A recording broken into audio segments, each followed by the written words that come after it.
नमस्कार दोस्तों। स्वागत है आपके अपने चैनल द वास्तु डिवाइन में। दोस्तों, चैत्र नवरात्रि नवमी के दिन कन्याओं को यह एक चीज जरूर खिलाएं। इतना धन आएगा कि संभालना मुश्किल हो जाएगा। भक्तों, आज हम आपको बताएंगे कि चैत्र नवरात्रि की नवमी के दिन कन्याओं को क्या खिलाना चाहिए ताकि आपको मां दुर्गा का आशीर्वाद प्राप्त हो सके। और कन्या पूजन का विशेष महत्व क्या होता है। इस दिन यदि आप कन्या को प्रसन्न कर लेते हैं तो मां दुर्गा स्वयं प्रसन्न होती हैं, क्योंकि कन्याओं में मां के 9 रूपों का वास होता है। यह वीडियो उन माताओं और बहनों के लिए बहुत उपयोगी है जिन्होंने चैत्र नवरात्रि का व्रत रखा है। उन्हें इस दिन कन्या पूजन करने से मां दुर्गा की कृपा प्राप्त होती है, परिवार में सुख शांति बनी रहती है और आर्थिक स्थिति मजबूत होती है, और सभी प्रकार के कर्ज से मुक्ति मिलती है, और दांपत्य जीव में प्रेम व सामंजस्य बढ़ता है, और संतान सुख मिलता है, और बच्चों का स्वास्थ्य अच्छा रहता है। घर में सकारात्मक ऊर्जा का संचार होता है। इसलिए इस चैत्र नवरात्रि नवमी के दिन 7 या 9 या 11 कन्याओं को आमंत्रित करें। इनकी संख्या 1 से अधिक और 11 से कम होनी चाहिए। इनके साथ एक बालक लंगूर को भी शामिल करें, जिसे भगवान हनुमान का स्वरूप माना जाता है। शुद्ध जल से उनके पैर धोकर आशीर्वाद लें। कन्याओं के माथे पर रोली और चंदन का तिलक लगाएं। उन्हें प्रसाद दक्षिणा एवं उपहार दें और उनका सम्मान करें। भोजन में पूरी चना हलवा और फल खिलाएं। कुछ विशेष चीजें खिलाने से कन्याएं अत्यधिक प्रसन्न होती हैं। माता शैलपुत्री, माता ब्रह्मचारिणी, माता चंद्रघंटा कुष्मांडा स्कंद, माता कात्यायनी, काल रात्रि महागौरी और सिद्धदात्री की विशेष पूजा श्रद्धा और उत्साह के साथ करनी चाहिए। हिंदू पंचांग के अनुसार इन 9 दिनों में मां दुर्गा की सभी शक्तियां जागृत होती हैं। कन्या पूजन करने से सभी मनोकामनाएं पूर्ण होती हैं। धन सुख समृद्धि और शांति की प्राप्ति होती है। वास्तु दोष, पितृदोष, राहु दोष, मंगल दोष और काल सर्प दोष से छुटकारा मिलता है। इसीलिए श्रद्धा और प्रेम भाव से कन्या पूजन करें और मां दुर्गा की कृपा प्राप्त करें। भक्तों, अगर आप मां दुर्गा को सच्चे दिल से मानते हैं तो वीडियो एक लाइक जरूर करें और कमेंट बॉक्स में जय माता दी लिखकर अपनी हाजिरी अवश्य लगाएं और माता रानी का आशीर्वाद प्राप्त करें। इससे घर में खुशियां आती हैं और अकाल मृत्यु टल जाती है। दोस्तों, आपको बता दें कि इस बार माता रानी पालकी की सवारी पर पृथ्वी लोक पर आई हैं और भक्तों के कष्ट दूर करेंगी। जब माता रानी पालकी पर सवार होकर आती हैं तो धरती पर फूल खिलते हैं, वर्षा होती है और हरियाली बढ़ती है। इससे जीवन सुखमय हो जाता है। जिस घर में सच्चे मन से मां जगदंबा का स्वागत होता है, वहां सुख समृद्धि का वास होता है। इस बार का चैत्र नवरात्रि बहुत ही शुभ और मंगलकारी माना जा रहा है।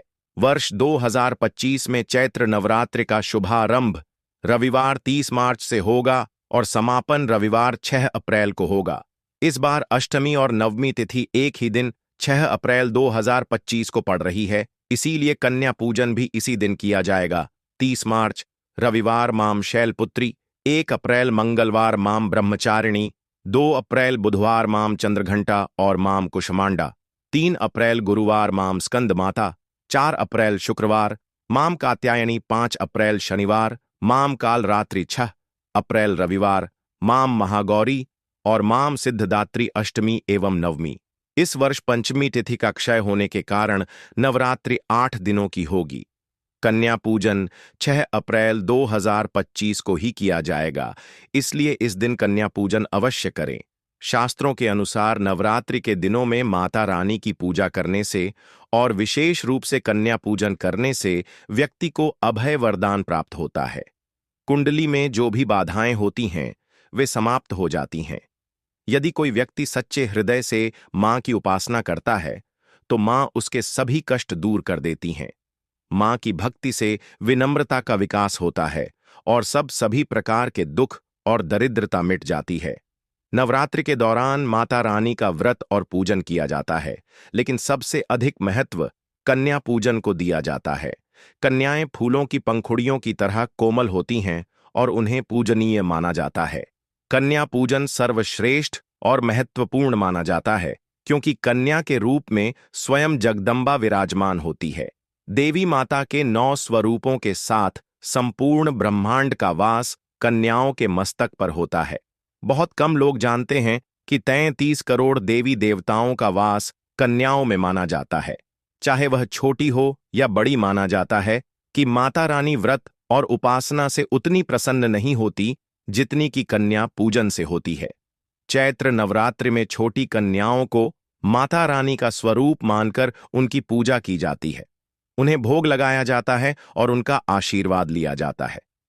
कन्या को भोजन कराते समय वह अनजाने में या स्वेच्छा से अपना हाथ आपके सिर पर रख दे तो यह माता रानी के आशीर्वाद के समान माना जाता है। इसलिए कन्याओं को प्रसन्न करने के लिए उन्हें उपहार दिए जाते हैं।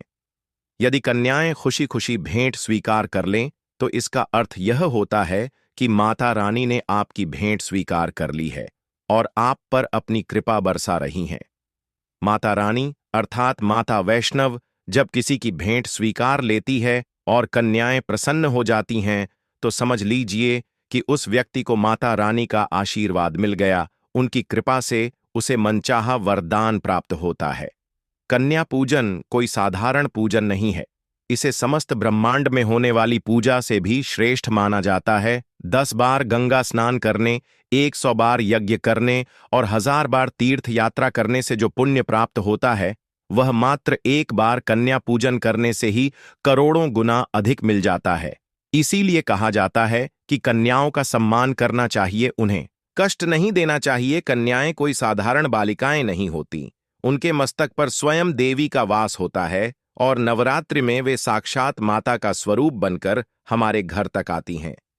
भक्तों, वीडियो में आगे बढ़ते हैं, लेकिन उससे पहले अगर आप भी चाहते हैं कि लक्ष्मी माता का आशीर्वाद आप पर बना रहे तो इस वीडियो को एक लाइक कर और आपके अपने चैनल द वास्तु डिवाइन को सब्सक्राइब कर लें और कमेंट बॉक्स में जय लक्ष्मी माता जरूर लिखें। इससे हमें मोटिवेशन मिलता है जिससे हम आप लोगों के लिए और अच्छे अच्छे वीडियो बना पाते हैं। और साथ ही आप अपनी राशि को कमेंट बॉक्स में जरूर लिख दें, क्योंकि हम राशि से जुड़ा भाग्य भी बताते हैं और भाग में चल रही परेशानियों को तत्काल दूर करने के लिए आसान से आसान उपाय भी बताते हैं। इसीलिए आप अपनी राशि कमेंट बॉक्स में जरूर लिख दें। नवरात्रि के दौरान 2 वर्ष से 10 वर्ष की कन्याओं का पूजन करना बहुत शुभ माना जाता है।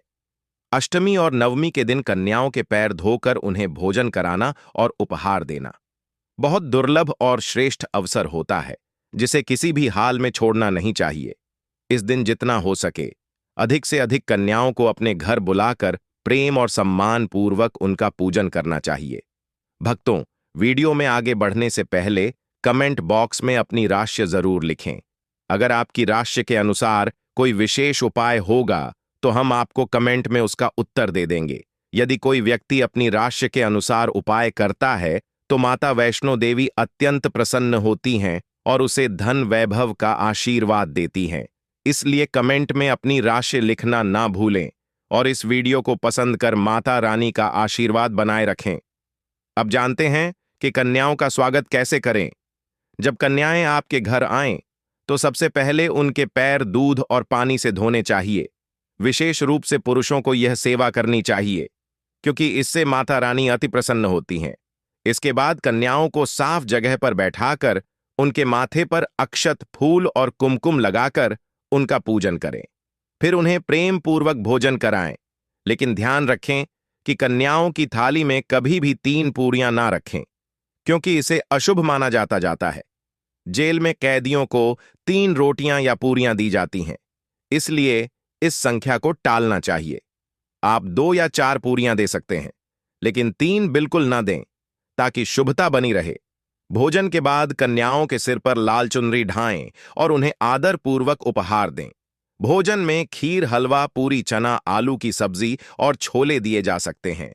पनीर भी खिलाया जा सकता है, लेकिन माता रानी को सबसे प्रिय भन खीर, हलवा और पूरी माना जाता है। भक्तों, नवरात्रि के दौरान लहसुन और प्याज का प्रयोग भूल से भी न करें, क्योंकि यह तामसिक भोजन की श्रेणी में आते हैं और इनका सेवन वर्जित होता है। यदि कन्या पूजन में ऐसे किसी भोजन का प्रयोग हो जाए तो यह बहुत बड़ा दोष माना जाता है। इससे आपका व्रत भंग हो सकता है और मां दुर्गा अप्रसार रखते हैं तो एक छोटी सी गलती भी उसे निष्फल कर सकती है। इसीलिए यह ध्यान रखना बहुत जरूरी है कि कन्या पूजन के दौरान पूरी पवित्रता और नियमों का पालन हो।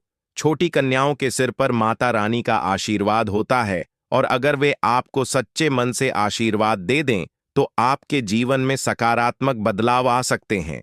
इसलिए कन्याओं को ऐसा भोजन कभी ना दें जिससे वे अपवित्र महसूस करें या आपका व्रत भंग हो जाए।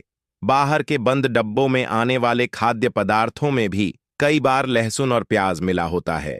इसलिए कन्याओं को घर का बना हुआ सात्विक और शुद्ध भोजन ही खिलाएं।